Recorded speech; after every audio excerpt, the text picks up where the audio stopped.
So this is the 1930 GMT Thursday, 12th of January 2023 edition of the Baby Angel Geronimo editions of the Khoodeelaar television channel.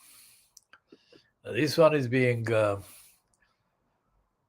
particularly devoted to a discussion of the so-called BBC podcast that has been being in the news, in the mainstream so-called. And Thursday, that is today, the report Murdoch's scum has got on page 17 a piece by Rod Liddle. Now, when Rod Liddle first came into the mainstream news himself, that was in the wake of the murder, still not solved officially, but the murder of the scientist David Kelly. David Kelly had been kind of surreptitiously identified as the source of the briefing about the then Tony Blair regime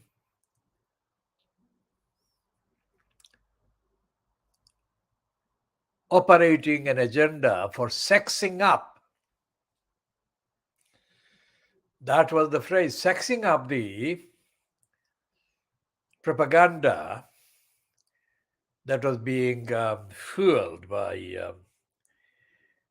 the USA president at the time, George W. Bush, and his complicit colluder, Tony Blair,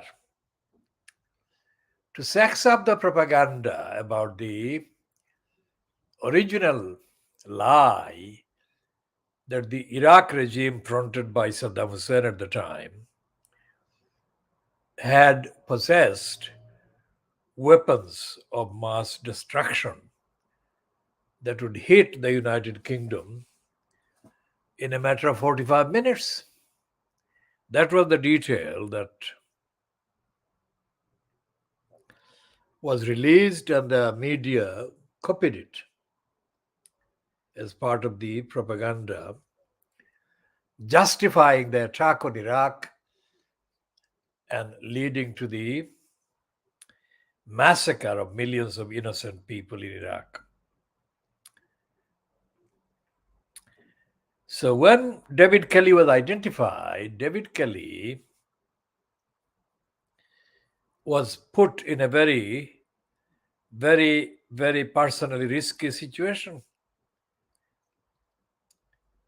because the regime fronted by Tony Blair and the regime's propagandist being Alistair Campbell, the regime would not take any opposition to the lying narrative that the regime was propagating in the UK. So David Kelly was put at risk, and eventually David Kelly was treated to a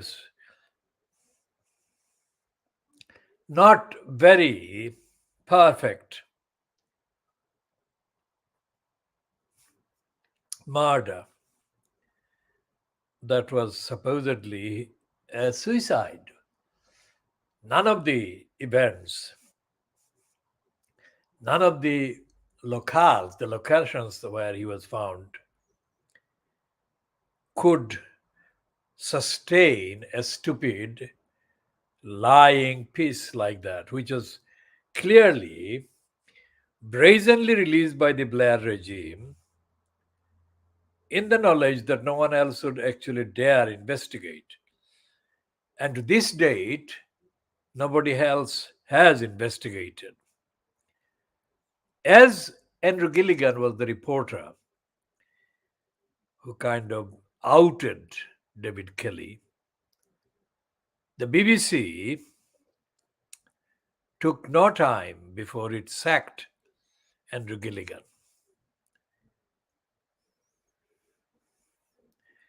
And Andrew Gilligan had reported for the BBC Radio 4 program called Today program, which I haven't listened to for a very long time, but Today is still a flagship BBC news program. And at that time in 2003, the Today program was being quote edited by Rod Little. Now that is 20 years ago exactly. Well, 20 calendar years ago. 2003 and today is 2023.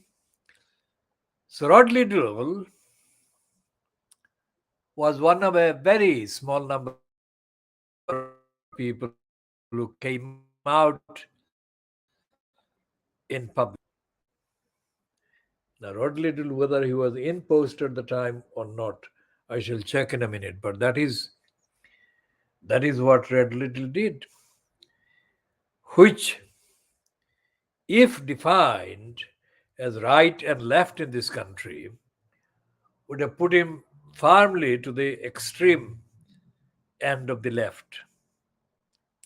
And yet, here is today the headline in Rod Little's attack on the BBC reads, BBC has always been leftish. Now, where was he? That always includes the time when he was there. So, what he's doing is he's condemning himself as a leftish. Not that it matters to him because he has no morality, no compunction, no ethics at all. What he's doing is serving the time under the dirty digger Rupert Murdoch's ownership of the anti-Muslim racist scum. So he says that BBC has always been leftish, but Begum podcast is scandal. That is absolute rubbish. It says, congratulations to the BBC for its incredible coup in securing services of Shamima Begum. You might remember Shamima, insert, she is the girl from London who ran off to join Islamic State. Now, before reading any further, let me just say this, that the Khoodeelaar campaign and I myself, we have been and are the only ones that are talking about the whole process of how these three children, including Shamima Begum, were brainwashed and smuggled out of the United Kingdom. And how the local council, the Tower Hamlets Council, failed and is continuing to fail to explain why it failed to discharge its safeguarding the children duties.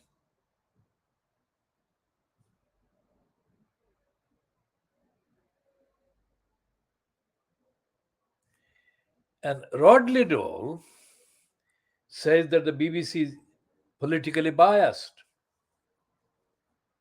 What was he doing while he was editing the Today program? Of course, he knows that it was biased. And it was biased at a time when he didn't think the bias was bias at all. He thought the bias was telling the truth or objective reporting. And his line in defending Andrew Gilligan was that Andrew Gilligan was only doing his job as a reporter with integrity. Now, in this piece, BBC has always been leftish, But Begum podcast is a scandal. The idiot wrote little is not making any sense because what we say about Shamima Begum, we don't know her, we don't know her family, the biological family, we've never met any of the family or any of the friends or whatever. Our concern is based on the evidence that is publicly available. The evidence that is publicly available shows that whatever has happened in the life of these three children, Shamima Begum and the other two, could have been avoided if the local council, Harmless Council, which is funded to not only deliver and discharge the safeguarding children duties, but also is funded to carry out what the UK Home Office set up as the Prevent initiative. That is a racist, anti-Muslim and stupid program as well. Because as a Muslim who is familiar with other Muslims, I have not seen and I have not heard and I have not witnessed and I have not taken part in any discussion of any description whatsoever where Muslims have talked about anything that can be remotely described as terrorism. And likewise, I don't believe in what is described as terrorism. And I don't ever think that that will be the political way forward for a believing Muslim. In any case, my understanding of the Islamic faith is completely opposite to the whatever line the terrorists take. What are they doing the terrorism for is the question. And the answer is that they are not doing anything for the Islamic aims. So whatever they are doing the terrorism for in the name of Islam must be being done by elements and forces and sources that want to put Islam in a bad light, which is what this thing has been about. This Shamima Begum and the other two friends came from a school that Rod Little doesn't even know about.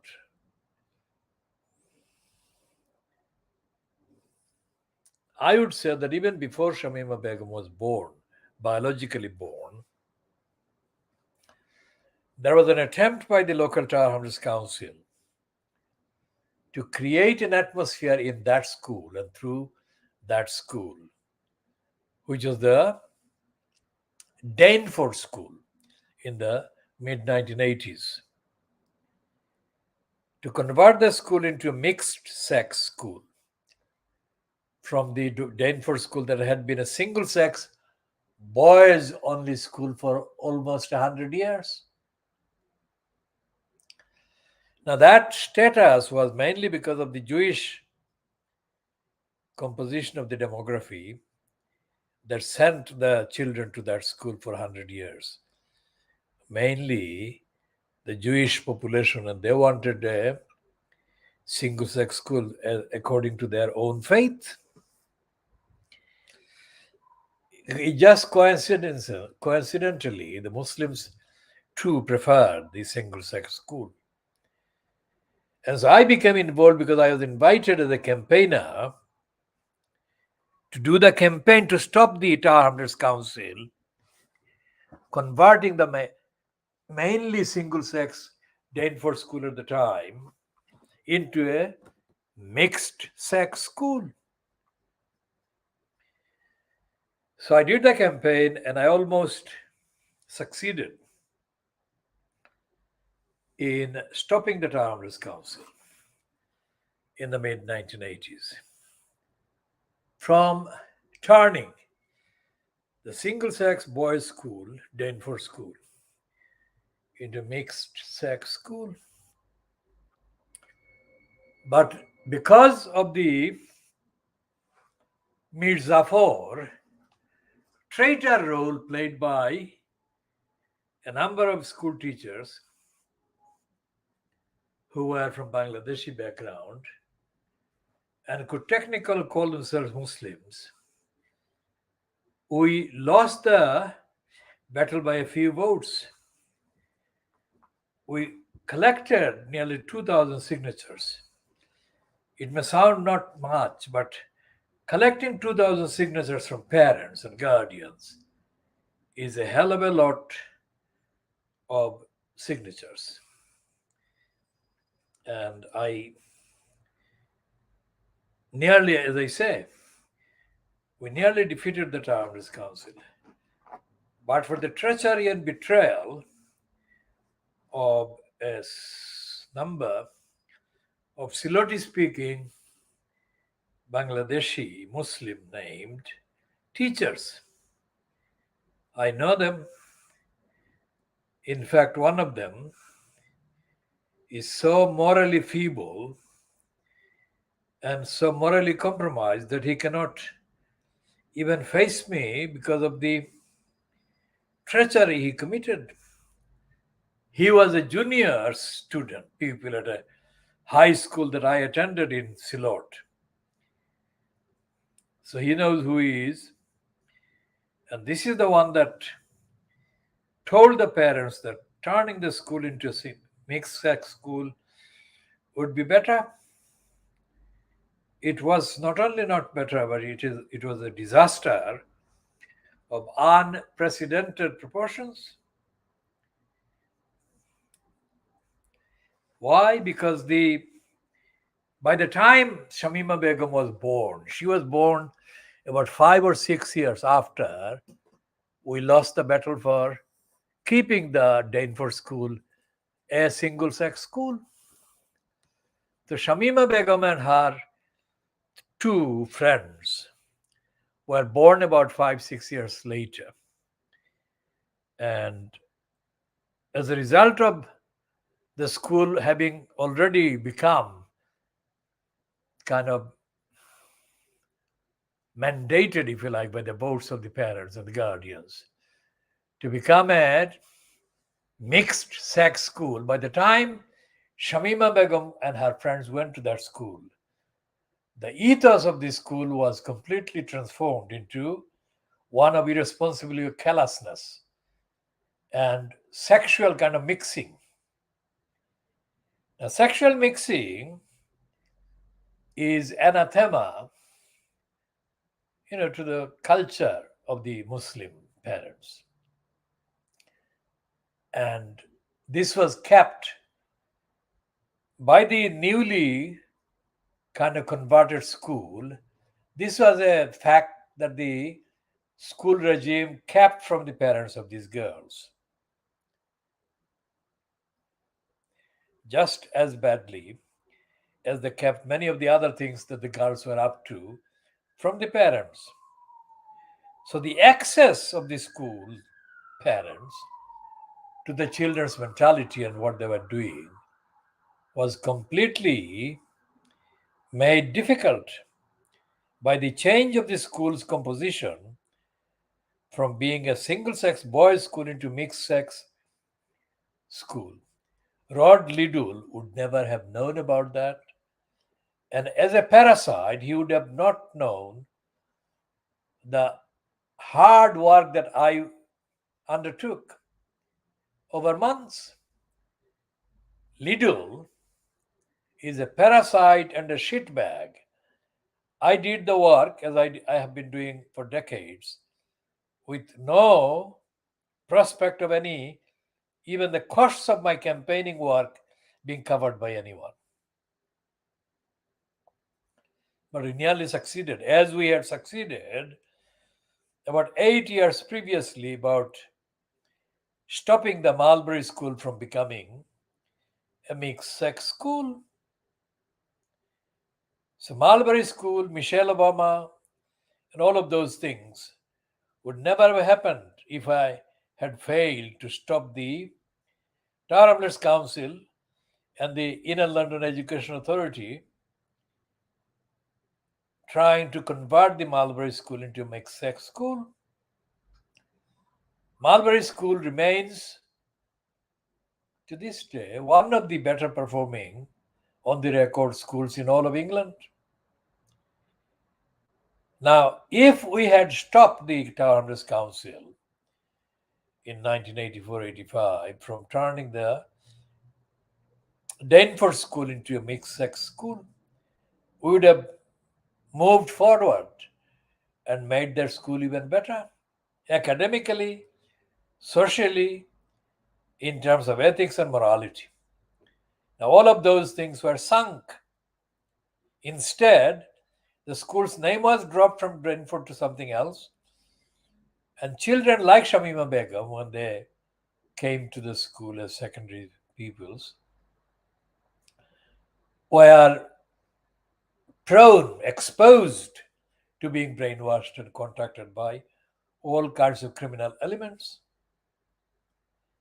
Now, she won't herself, Shamima Begum, necessarily know about that because all of these schools' battle that I fought took place years before she was born.